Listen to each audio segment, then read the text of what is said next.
Hi friends, welcome to my channel Priyatarangalu audio stories in Telugu. ఈ channel మీకు నచ్చితే like చేసి, షేర్ చేసి, సబ్స్క్రైబ్ చేయండి. ఇంకా హైప్ చేసి కామెంట్స్ కూడా ఇవ్వండి. ప్రమదలేఖనం సీజన్ 2 పార్ట్ 22. అమన్ మాటకి మొహం చిన్నగా చేసుకుని, నాకేమీ నత్తి లేదండి అంటుంది ప్రమద. ఓ, నత్తి నత్తిగా మాట్లాడుతుంటే డౌట్ వచ్చిందిలే. మౌనంగా ఉండిపోతుంది ఆమె. అవును, నీకు బాగా పొగరు కదా అంటాడు ప్రమద వైపు చూస్తూ అమన్. ఆ మాటకు ఆశ్చర్యంగా కళ్ళు పెద్దవి చేసి చూస్తుంది ప్రమద. ఘాట్, ఏం మాట్లాడుతున్నావు కన్నా నువ్వు అనుకుంటూ బేలగా భర్త వైపు చూస్తుంది మిత్ర. రవీంద్ర పెదవుల మాట నవ్వున దాచుకుంటూ, ఇలాంటివి నువ్వు ఇంకా వినాలి, ఇది శాంపుల్ మాత్రమే బంగారం అన్నట్లుగా సైగ చేస్తాడు. అప్పటికే ఇంట్లో ఉన్న అందరూ అక్కడికి చేరిపోతారు. జరిగేది చూస్తూ ఉంటారు. వీళ్ళ మాటలకి కిచెన్లో నుండి బయటకు వచ్చిన సరళ హాల్లో ప్రమదం చూసి ఆశ్చర్యపోతుంది. వెంటనే ఆనందం వేస్తుంది. అక్క అని పిలవపోతూ ముందుకు అడుగు వేస్తుంది. కానీ మిత్ర కొద్దిసేపు సైలెంట్గా ఉండు అంటూ సైగ చేయడంతో సైలెంట్ అయిపోయి జరిగేది చూస్తూ ఉంటుంది. తేరుకున్న ప్రమద బిక్కమొహంతో, అదేంటమ్మన్ గారు అంత మాట అనేశారు అంటూ అడుగుతుంది. ఏదో నా ప్రాణాలు కాపాడావు అన్న అభిమానంతో చెక్కివ్వబోయాను, నీకు ఉపయోగపడుతుంది అని. కానీ నువ్వేం చేశావు? నీకున్న పొగరుతో ఎడమ చేత్తో నా మొహాన విసిరేశావు. ప్రమద తలదించేస్తుంది. మీరింకా అక్కడే ఉన్నారా అమన్ గారు?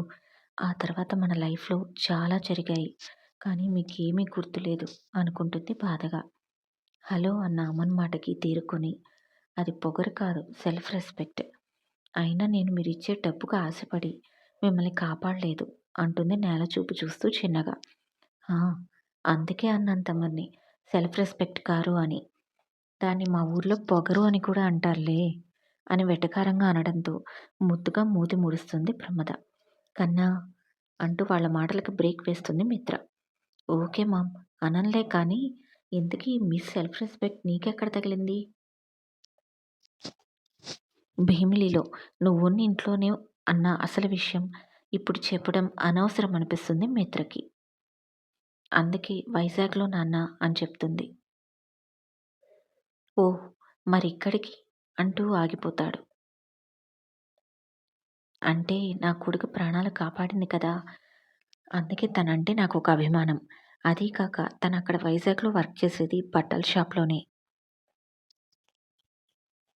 మనం షాపింగ్ మాల్ ఓపెన్ చేశాం కదా, ఎలాగో ప్రమదకు ఆ వర్క్లో మంచి అనుభవం ఉంది.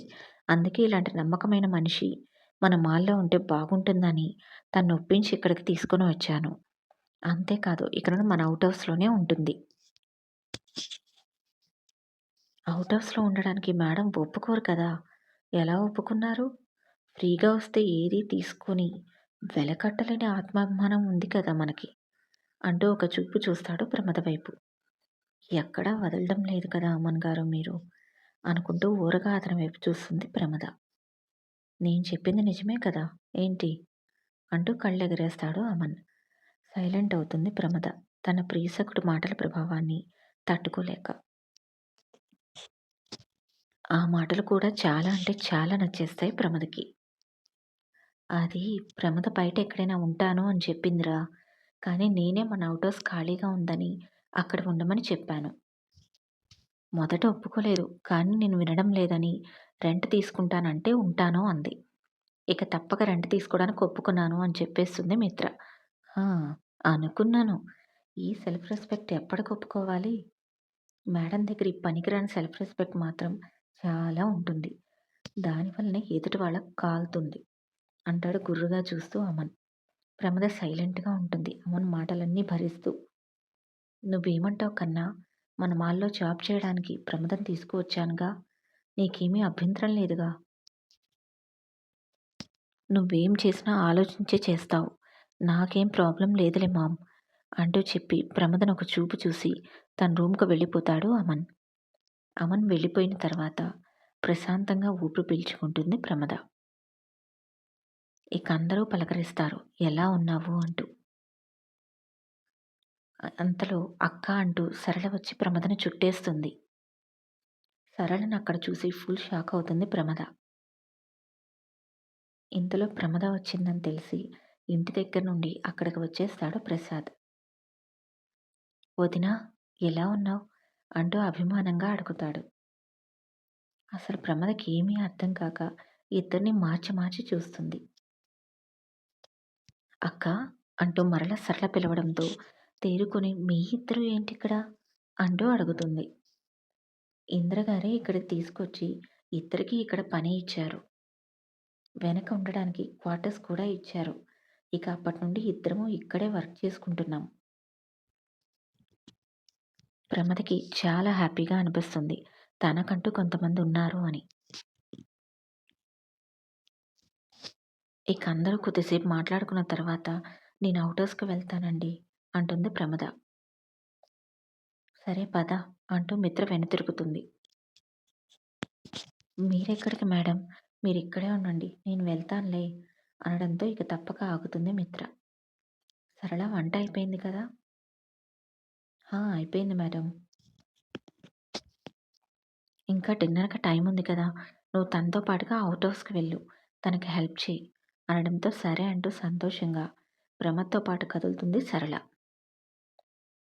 గుమ్మం వరకు వెళ్ళి వెనక్కి తిరుగుతుంది ప్రమద.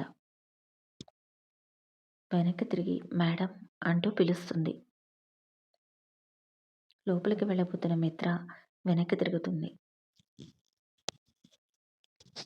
రెంటెంతో చెప్పలేదు మీరు. ఇంకోసారి రెంటని అడిగావనుకో దెబ్బలే నీకు. ముందు జాబ్‌లో జాయిన్ అయ్యి ఫస్ట్ సాలరీ వచ్చాక ఎంతో కొంత ఇద్దువు గాని పో అంటూ చనువుగా కసురుతుంది. ప్రమద మూతి ముడుచుకొని అది కాదు అనే లోపలే సరళ నీ పక్కన కర్రుందేమో అందుకో అంటుంది చనువుగా మిత్ర గుర్రుగా చూస్తూ. ఆమె ఎందుకన్నదో అర్థమైన ప్రమద వద్దులే మేడం వెళ్తున్నానులే అంటూ సరళను తీసుకొని బయటికి వెళ్ళిపోతుంది వడివడిగా. మిత్ర నవ్వుకుంటూ లోపలికి నడుస్తుంది. కోడలు మరీ భయపెడుతున్నావు వదినా అన్న రేవతి మాటకి చిన్నగా నవ్వి లోపలికి వెళ్ళిపోతుంది మిత్ర. ప్రమద వాళ్ళు వెళ్ళేటప్పటికి ఔట్ హౌస్ ఓపెన్‌లో ఉంది. ఇద్దరూ లోపలికి అడుగు పెడతారు. తన లగేజ్ ఒక పక్కగా పెట్టి ఉంటుంది. ముందు అటు పెద్దది, ఇటు చిన్నది కానీ ఒక హాల్. అందులో ఒక సోఫా ఇంకా చైర్స్. లోపల ఒక పెద్ద బెడ్‌రూమ్ విత్ బాత్రూమ్.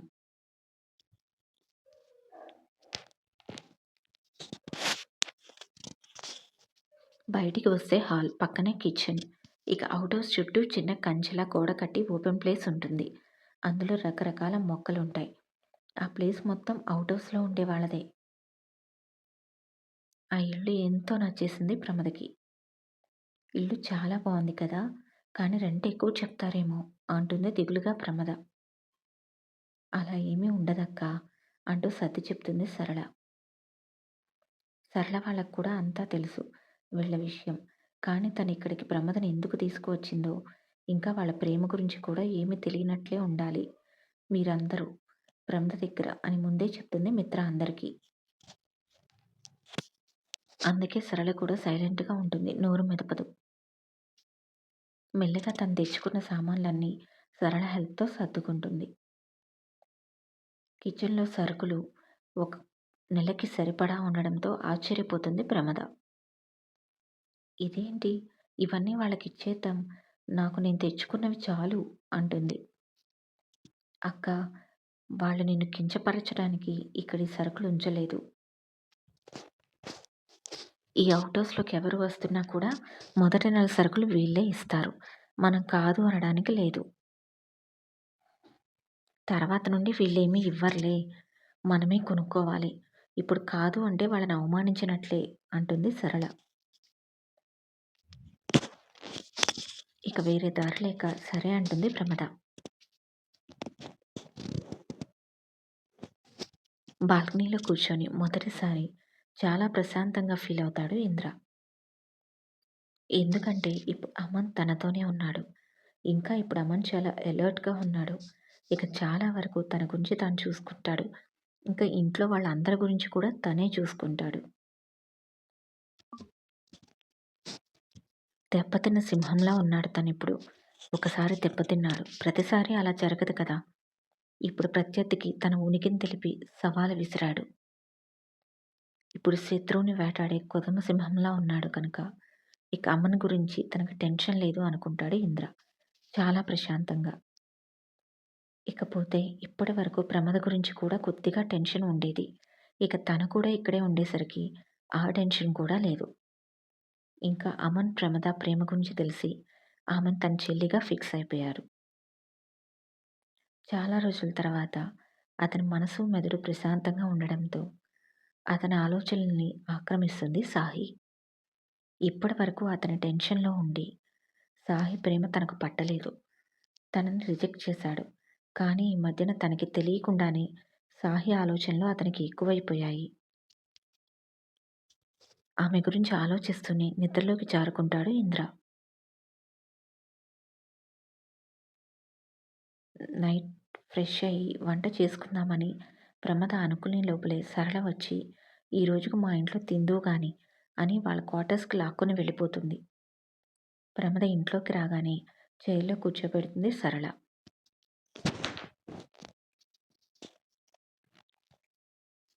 ప్రసాద్ కూడా ఫ్రెష్ అయ్యి బయటికి వస్తాడు. మాటల్లో మమ్మల్ని పరాయి వాళ్ళని చేసేసావు కదా వదినా అంటాడు ప్రసాద్ ఒకింత బాధగా. అతను ఎందుకు అంటున్నాడో అర్థమవుతుంది ఆమెకి. బాధగా వాళ్ళ వైపు చూస్తుంది. నువ్వు ఊరు విడిచి వెళ్ళిపోయిన తర్వాత ఇన్ని నెలలుగా ఒక్కసారి కూడా మేము గుర్తుకు రాలేదా వదినా? నువ్వు కాల్ చేస్తావని ఎంతగానో ఎదురు చూశాము.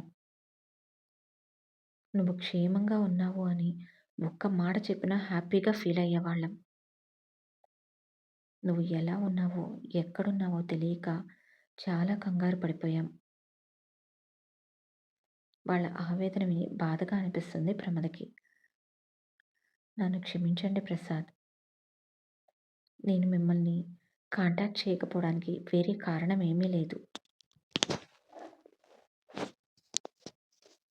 నేను మిమ్మల్ని కాంటాక్ట్ చేస్తే నా ద్వారా మీరు ఎక్కడ ప్రమాదంలో పడతారో అన్న ఒకే కారణంతో నేను మీ ఎవ్వరికీ టచ్‌లో లేను. అంతకు మించి మిమ్మల్ని దూరం పెట్టాలని కాదు అంటుంది ప్రమద బాధగా. ఆమె బాధను వాళ్ళు అర్థం చేసుకుంటారు. పర్వాలేదులే అక్క. ఎట్టకేలకు మరలా అందరం కలుసుకున్నాం. అదే చాలు. ఇక సాడ్ ఫేస్ పెట్టకు అనడంతో చిన్నగా నవ్వుతుంది ప్రమద. ముందు తిని మాట్లాడుకుందాం అంటూ భోజనాలకి ఏర్పాటు చేస్తుంది సరళ. కబుర్లు చెప్పుకుంటూ అందరూ భోజనాలు ముగిస్తారు. మరలా ఒక దగ్గర కూర్చొని మాట్లాడుకుంటూ ఉంటారు. మనం అనుకున్నట్లుగానే ఆ రౌడీలు నిన్ను వెతుక్కుంటూ మన బస్తీకి వచ్చారు అన్న ప్రసాద్ మాట విని ప్రమద భయంగా చూస్తుంది. ఈ స్టోరీ నచ్చితే సబ్స్క్రైబ్ చేయండి ఫ్రెండ్స్.